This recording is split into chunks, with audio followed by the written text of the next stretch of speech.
Well, we've come for a day out to the Royal Horticultural Society's Badminton Flower Show. And this is the first time they've exhibited here at Badminton, which is only half an hour away from the boat. Normally this show would be at Hampton Court Palace. So not sure if this is going to be a permanent venue, but it'd be great if it is because it's only down the road from us.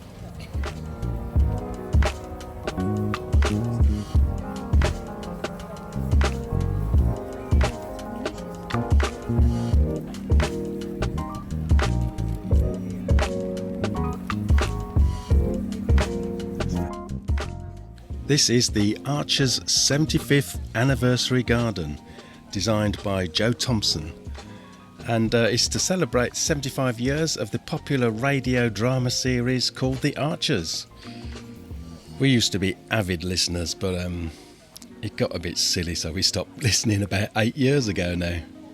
But still very popular.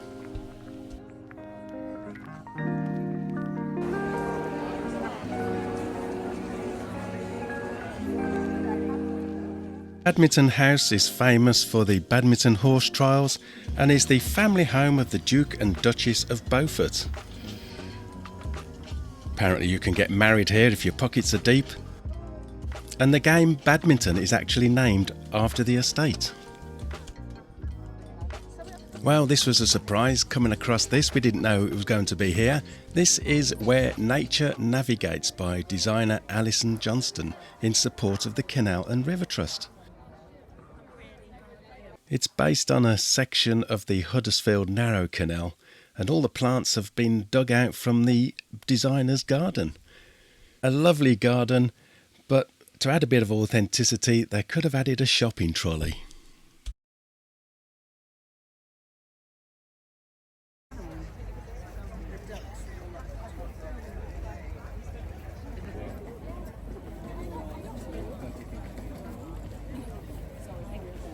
It seems the current trend for planting is naturalistic, plants that will accept dry conditions amongst grasses, and I do admit it looks fabulous.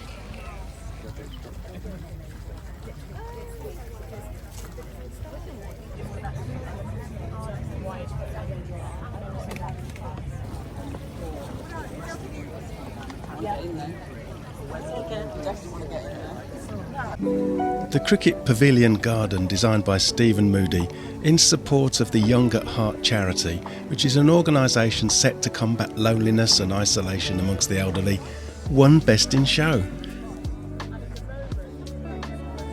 The judging panel comments on the garden, an exuberant and rambunctious display of joy.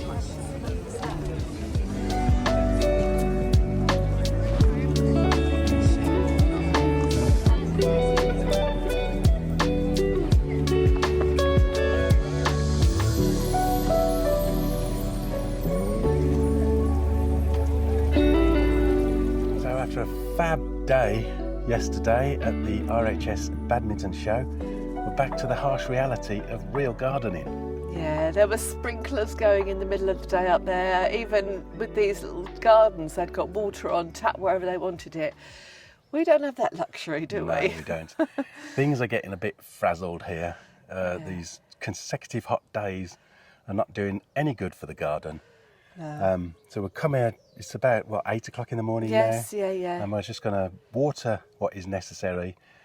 Pick what is necessary, because we've got lots to pick still, haven't we? Despite the drought and despite the heat, there's lots to eat and lots to pick. And it's difficult because you come down and all you see is the dried, dead stuff and the stuff that's struggling. But if you look in between and look in the gaps, there's still plenty growing. But there is. It's a little bit different to those beautiful show gardens, isn't it? It is a bit. But the sun hasn't reached above the trees yet, so it's lovely and shady, this area of the garden. I've just dug up some spuds, and we're going to see what's what and get back home before it gets too hot. 33 today. Yeah. So definitely too hot to garden. Yeah. Yeah, it's pick. So not only are we picking vegetables, but We're collecting seed as well. And we'll just sprinkle some of these around, but we want some for the meadow for next year. So we're going to save these seeds and sow them in the autumn. This is Nigella. Loving the mist. Beautiful plant. It's a lovely job. I love saving the seeds, and we've already saved some brassica seeds that we grew last year, and they'll be ready to sow next year. And we're saving broad bean seeds ready for next year. But I love this. This is complete cycle, and you can't even be sure of the origin of seeds that you buy these days. To save your own not only saves you loads of money, but you know what it is. You know it's good seed. So, yeah, I'm happy. Mr. Pigeon up here lurking in the undergrowth. What's he after? He too needs to eat. Bless him. But as you can see, everything's a bit frazzled. Sweet peas have given up. We've picked and picked and picked them. We can't pick them quick enough, so they've all gone to seed. But we won't have to buy any seed for next year. So these beans have gone over now. But we've been picking the pods. Oh, there's one left here. And inside some dried beans. So we can eat them in stews in the winter. And there's plenty for sowing next year. So we won't have to spend that much next year on seeds if we carry on collecting seed.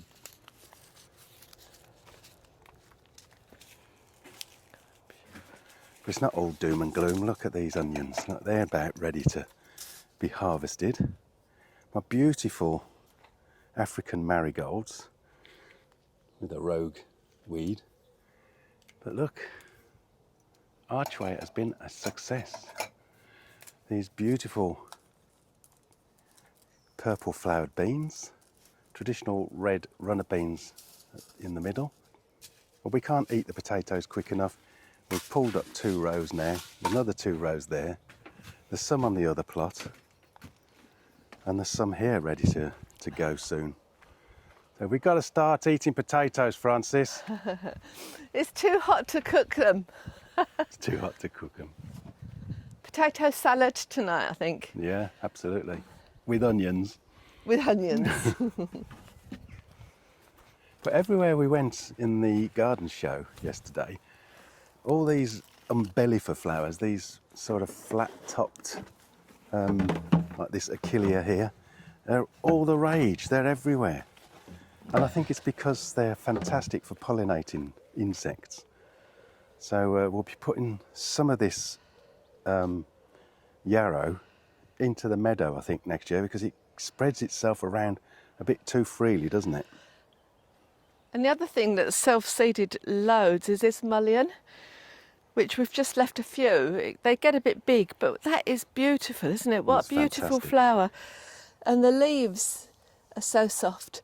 A little bit of random information here. In medieval times, because these leaves are so soft, they used to use them as toilet paper. So great for boaters, because that could go straight back in the compost if you felt like that. I think we'll stick with the Andrex. But yeah, it's not all doom and gloom. We wish we could have a hose pipe to come and regularly water, but we can't. So there you go. Some beetroots there. Looking a bit worse for wear. But hey ho, we're still having fun.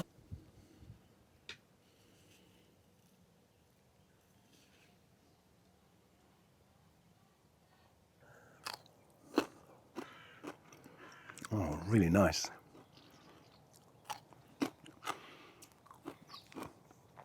French beans for breakfast.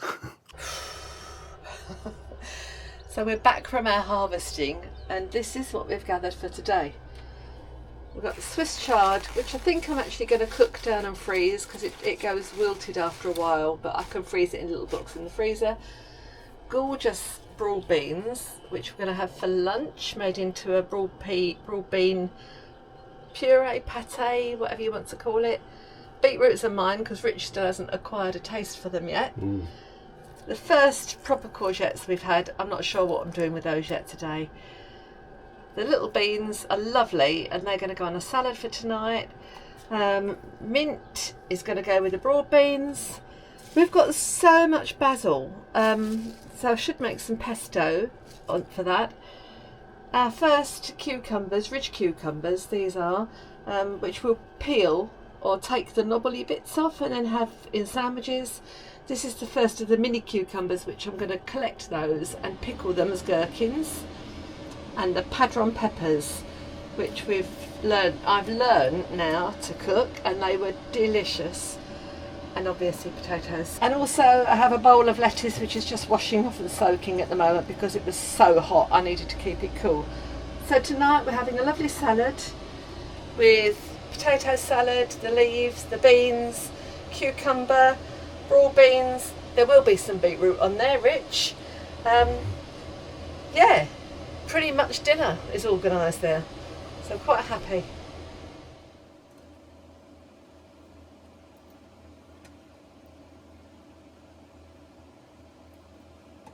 So I blanched the broad beans after they've been shelled for about 3 or 4 minutes. Broad beans are a bit of an acquired taste. I think a lot of people have had them in the past with these shells, these skins on, and it can make them quite bitter. But it's such an easy thing just to pod them. And the smaller ones will go in whole, that's fine. The bigger ones I shall shell.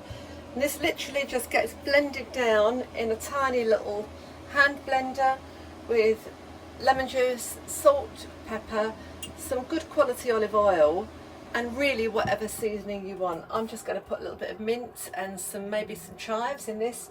We've put dill in or parsley, whatever your taste is really. And also the lemon juice and olive oil, you just add it until you've got the right consistency, and it should just be like a paste, a pate really. And I shall show you it once it's prepared and done. So this stage is very much make it up as you go along. I've done this a few times so I know just how much lemon juice, herbs and garlic I need. But you can just test it and try it. You can always add more. Be careful if you're using mint, it can be a little bit overpowering. These herbs are from the front of the boat and I just pick them as we need them, snip them off with the scissors.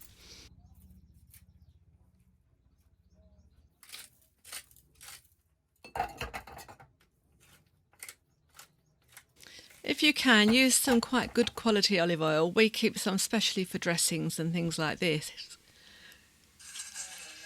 And if you don't have a blender, you can easily just mash this down with a fork and just get it to the consistency you want.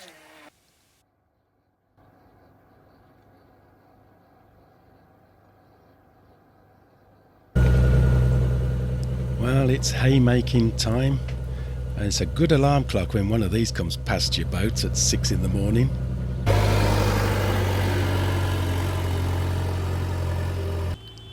Wouldn't it be great to step back in time and see the hay being carried across the bridge by a horse and cart?